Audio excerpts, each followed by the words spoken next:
Hello, everyone. Thanks for tuning in. Today is Veterans Day, so I want to say Happy Veterans Day to all the veterans out there in the world. Thank you for your service. I'm Drika, the poet, the artist, the creator, and energy curator, also the Arts and Education Program Manager for the Arkansas Arts Council. And today we have the Ed Drew with us today, who also happens to be a veteran. So, Drew, Mr. Drew. Mr. Ed Drew, thank you for taking time to tap in with us. I'm super excited to see what we get into during this interview. So I hope you're ready. Yeah. All right. And just to give you all some background, I did want to read this bio because it was quite impressive. So Ed is a photographer. He picked up the camera at age 16 after his father died and spent time learning the art of storytelling through photography. His current work focuses on capturing the essence of people who are often overlooked or underrepresented in society. His work centers around historical references of varying cultures through portraits with an emphasis on a wide range of photographic processes and compositional dialogues. All right, so I'll actually stop right there. And I want you to give us, kind of a short introduction and bio on you, and then we'll get into the questions. Okay. Man, I've done so many interviews, and I like, I guess all of my art is based on who I am as a person, and I use art to kind of as an autobiographical way of understanding the world around me through myself, and I say that because my past and who I am is, obviously dictates my work. I was born and raised in Brooklyn, New York. Never had an accent, so everyone is always surprised. But yeah, public school system all the way till 18. Joined the military. Let's see here. I graduated in June. I was in basic training 2 days after I turned 18 on July 21st, a month after graduating high school. So, that began my legacy in the military. Wasn't an easy transition because I am who I am. and I've always been sort of, we'll step back. My father is Black and my mother's Puerto Rican. And in the Latino community, there's a person called the joder. And that's basically like a person who likes to mess with people, almost a trickster. And so that's a huge part of my personality and the dynamic with which I operate and how I discover people. I like to poke at them and try to understand them. And I got that from an early age, and I just kind of grew. And then in the military, I gained more confidence. And it's for me, life is about discovery and understanding people. And so that's what inspires me, and I draw from, growing up from that. Okay, awesome. And did you say what branch of the military you were in? No, I'm sorry. So I joined active duty when I was 18. I did that for 6 years. Got out, worked for the Army for 3 as a civilian in Germany, and then I rejoined the Air National Guard, which is the air component of the military, or the Guard, in California. So it was part of the California Air National Guard. So when I was active duty, I was a mechanic on aircraft. And then when I was in the Guard, I was a combat rescue aerial gunner. Wow. And that was the job that I got to see all the cool stuff. I got to work with, Navy SEALs and Special Forces and pararescue men and all the top tier guys.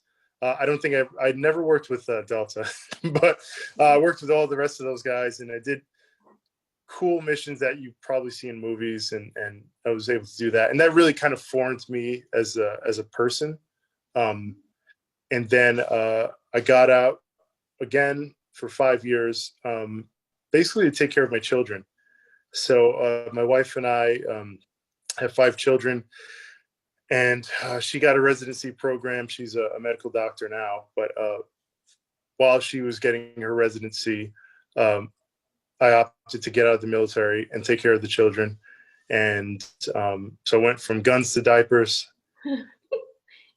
Within the last year and a half, rejoined the military as a reservist. So I've done all three versions of the Air Force: active duty, Air Force Guard, and then now Air Force Reserves. Okay, well, that's definitely an interesting story from guns to diapers. Yeah, So, oh, thank goodness I was in combat rescue, because that really prepared me for wow. the nuance at home with children. Wow. Okay. Well, so I know I did mention, well, we mentioned that you started doing photography when you were 16, but can you give us more details of how you got introduced to it? What's really sparked your interest and made you want to take it on as something serious? Uh, yeah, actually, I've always been interested. I was always a visual person and an artistic person. Um, Growing up, I grew up in New York City, like I said. I absolutely do not like that city. Everyone who knows me knows I do not like New York. I will tell anyone, including a stranger. But why? So, but it's an odd thing. I'm proud to be a New Yorker. I just don't need to ever be there ever again. While I was there, I had the chance to read a lot of National Geographics that my stepfather had. And that's when I got the real sense of the power of photography, because it took me away from that city. And it took me to these magical places, these far off lands. And it sparked my imagination. I was already an imaginative person. And that really induced this whole desire to travel and see the world. And so when I got a camera, it was like the most magical thing, and it still is. To this day, it's been over 20 years since I picked up a camera, and I still get this same buzz feeling from looking through the lens and capturing a moment and trying to understand the moment. And indeed, and you can appreciate this, I was a poet, so I like to write poetry, but I couldn't write what I saw well enough. So I decided, well, photos were a really good way of showing what I meant to say, because I wasn't really a good poet. But that's where it all began, and it has never changed to this day. Wow. Well, I think art does that for a lot of people, because my next question was, how did art impact your life? So, I mean, I really like the fact that you mentioned that it took you to a different space in your life and allowed you just to see uh, a lot of different things, because when I was introduced to poetry, I feel like it saved my life. So, do you feel like photography saved your life or impacted your life in any other way? Of course, it's my language. It's I tell people all the time, I don't see a photo, I read a photo. Wow. And so in the composition of when I'm composing a photo, I'm reading it like a sentence. That's how it makes sense to me. Mm. And when I look at photos, I'm reading the words within. I call them, quotation fingers, words. The different aspects of that photo, I'm reading them. And like with any sentence, if it doesn't make any sense, like if there's a comma where there shouldn't be, or period, or the verb tense is wrong, it just seems off. And that's how I see photos. If it's a good photo, it will read well. If it's a bad photo, it will not make any sense to me. And so since I'm a visual person, I go through life understanding the world by reading it like that. And all I'm doing with the camera is just kind of putting, the thing in my face and showing you what I've read. Wow. It's my form of communication to the world. Right. See, and I like the fact that you mentioned that. But something I always think about is the fact that, we all experience life in different ways. So our perspective on certain things may be different. So when you create a piece, I know there's a specific story that it tells for you. So when you do put your work out for other people to consume, are you okay with it being interpreted in a way that you did not originally intend for it to? Oh yeah. The only problem I will have with my work is if somebody doesn't get anything out of it. You Mm. can hate, you can love it, but indifference, that's where it hurts. Wow. Because difference means that my message it didn't reach somewhere. I have this where if I see an artist and I really don't like their work, then I appreciate that artist. And it's because they've reached me on an emotional and a cognitive level, and at times subconscious level. So I have a firm belief that art is meant to recreate this world. Artists and people of the creative minds help evolve humanity and culture. And without us, we stagnate. And it's imagination that is what our profession is as an artist.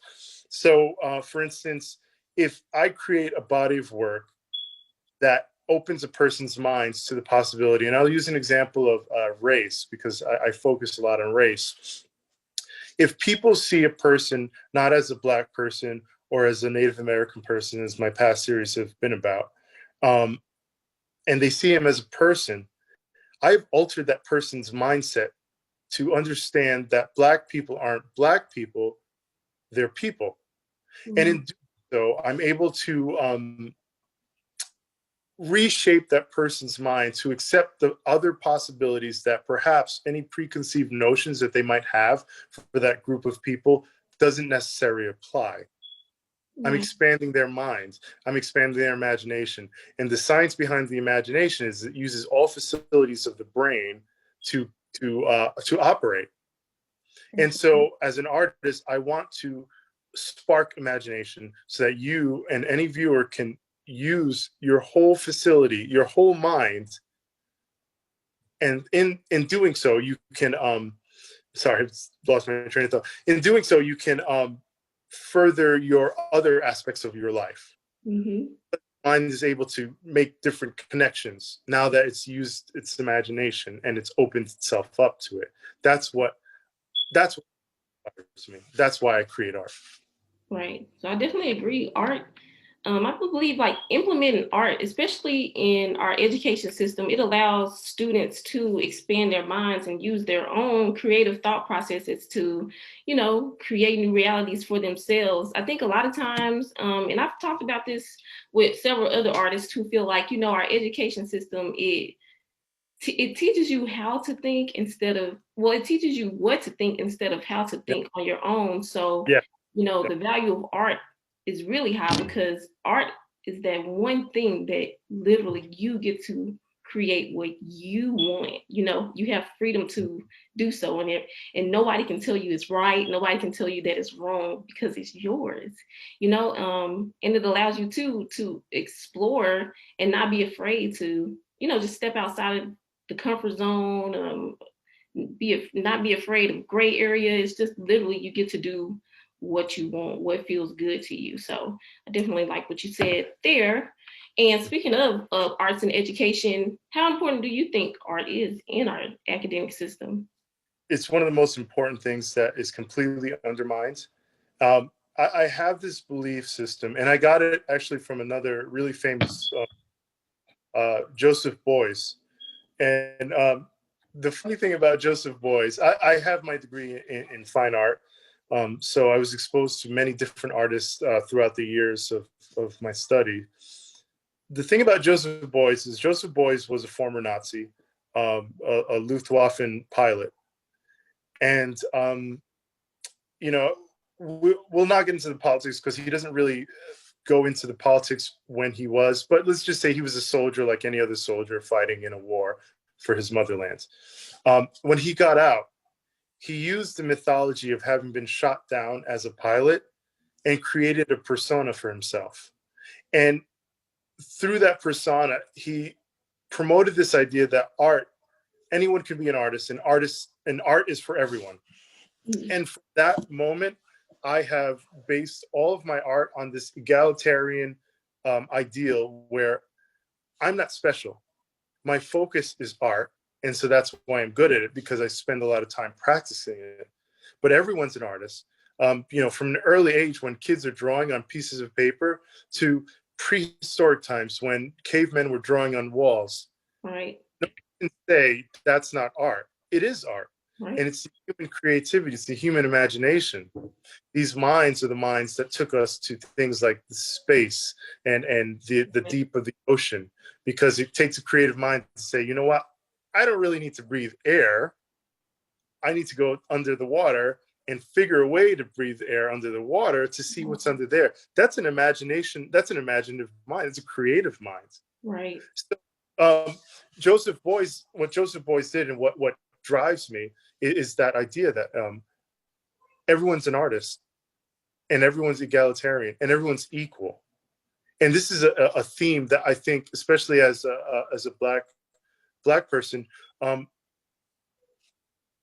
I feel like we as a race desire this freedom that's denied us.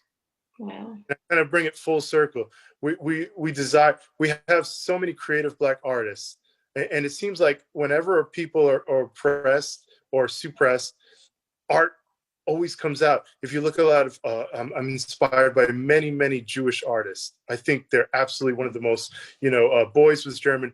Mark Rothko, a famous Jewish artist.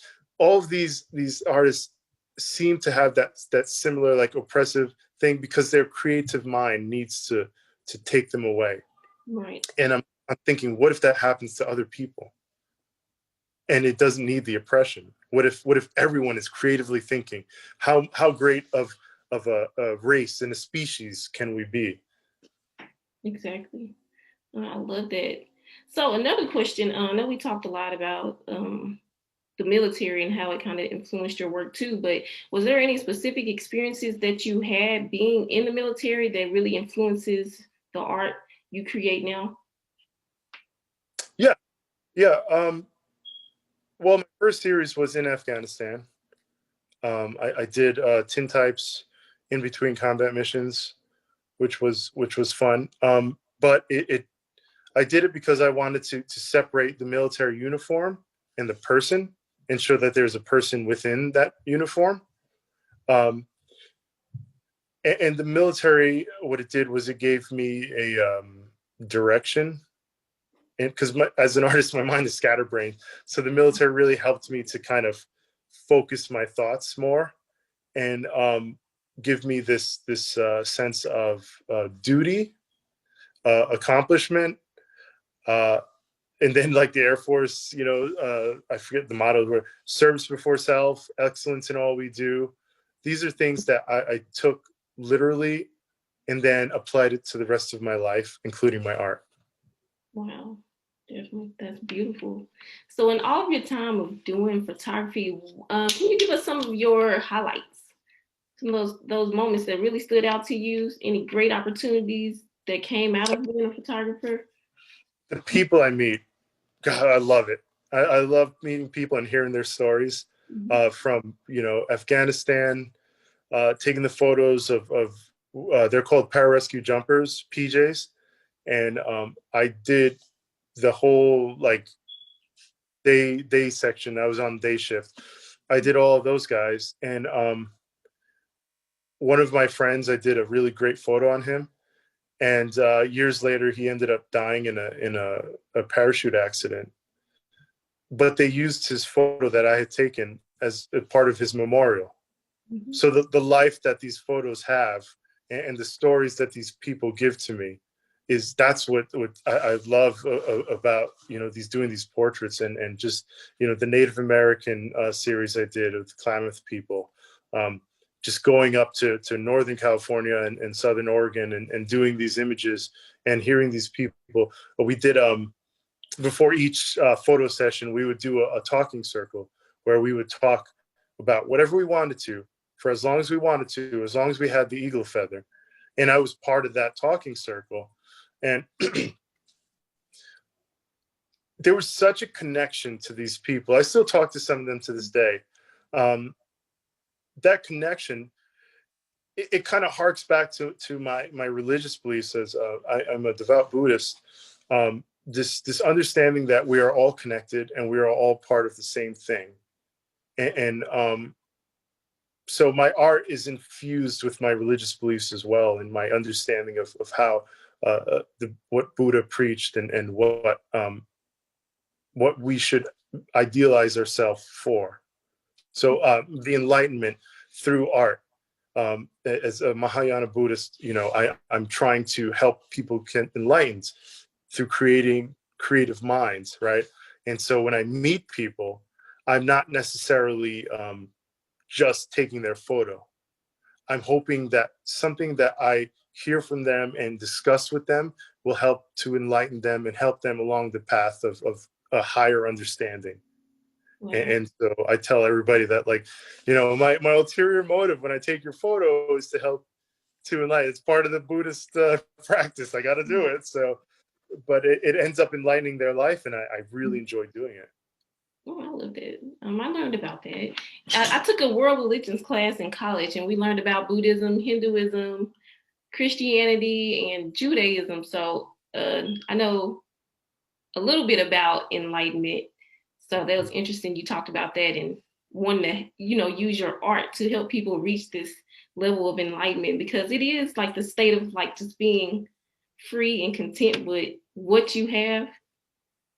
Yeah, I only want to improve their life, Right. and other people's lives. It's not. It's kind of in the charter that you should forego enlightenment to help others be enlightened. And so, and I'm not trying to make this a religious discussion, but this is really what drives my art. Right. It's really infused into my art. I'm not like trying to peddle off these my own religious thoughts. What I'm trying to do is help you to expand and help your mind. And in doing so, you can apply it to wherever you want and however you want. So, Exactly. yeah. Okay. Definitely love that. So I definitely have to ask, because I think the art in our DNA, is hereditary. So you said you have 5 kids. Oh no, yes, I Do do. they have the art gene inside? My my second son is probably one of the best natural artists I've ever seen. I mean, if I could bring him to college and show him off to these kids who thought they were artists, man, some of the stuff that he puts out, I'm like, oh wow, that's amazing.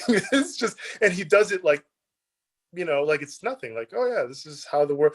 Now everything else, he's like, he's crazy, and it's so thing is not crazy, but he's an interesting kid, and I appreciate that. But all of the kids are at some level creative in their own way. It's just, yeah, that guy he's great. Out.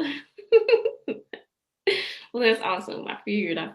And my last question is, what advice would you give any up and coming artists?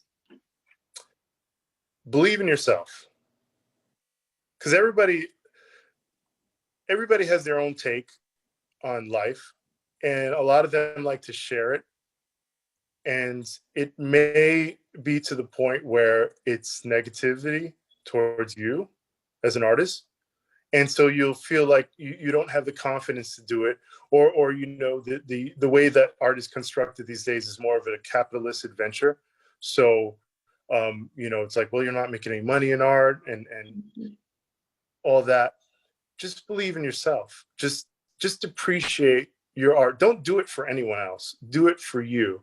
And if you do it with enough passion and for long enough and with dedication and focus, people will notice it.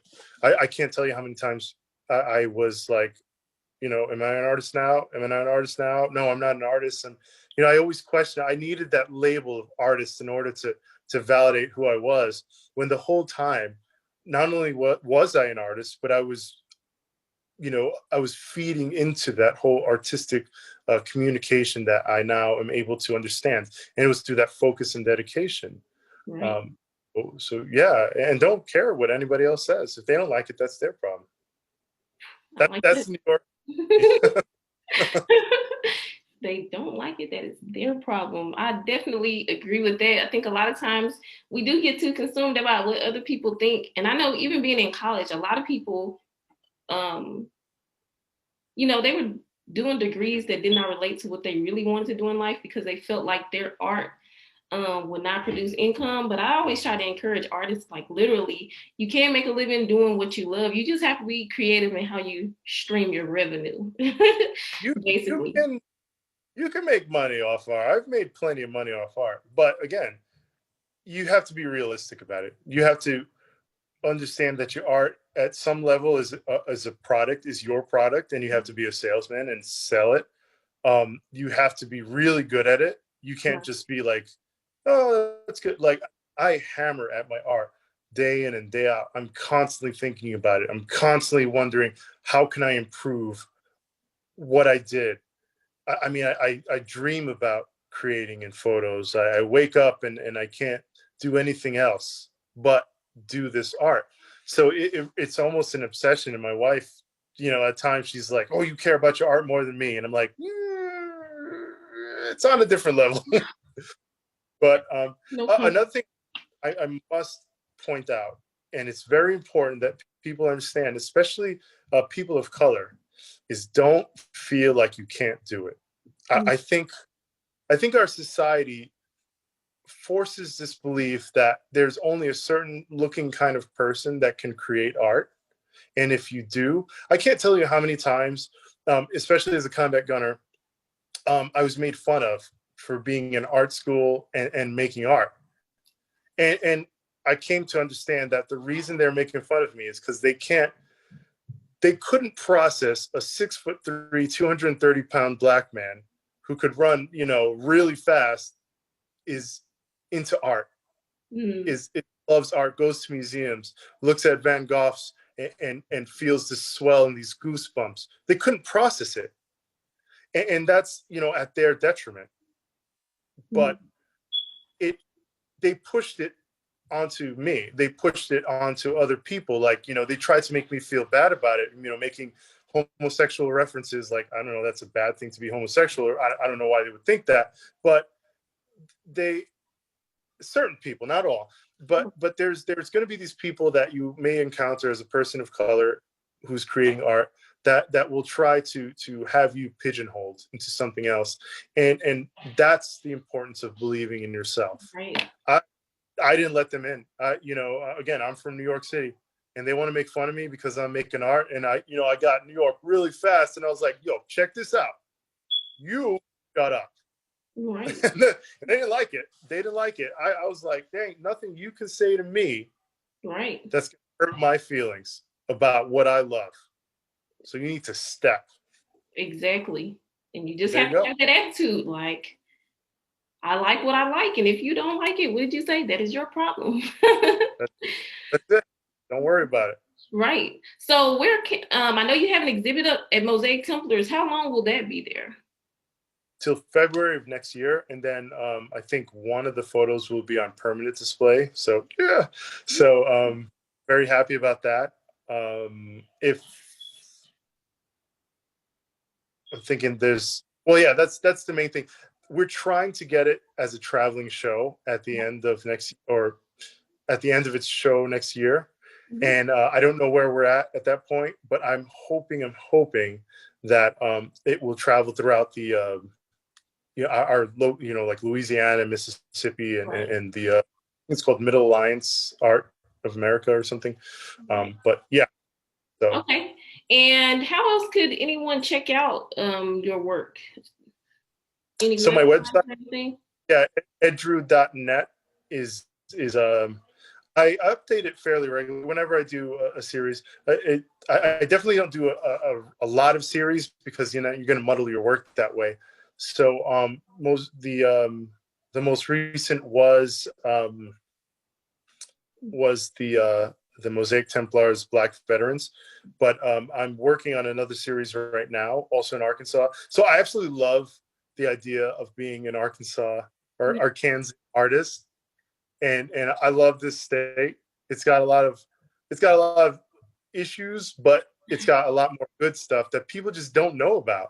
Right. And so I'm trying to focus and show everybody else, like, this is Arkansas. This is the beauty of Arkansas. This is a Right. great place. The natural state. Oh Well, yeah. thank Oh, yeah. you. Thank you. I definitely appreciate you for tuning in. Again, I want to say thank you for your service. I want everybody out there to definitely tap in to eddrew.net. Check out his work. You can go to Mosaic Templars Cultural Center, which is located in downtown Little Rock on 9th Street, to check out his exhibit. And yes, show some love. Thank you. Thank you.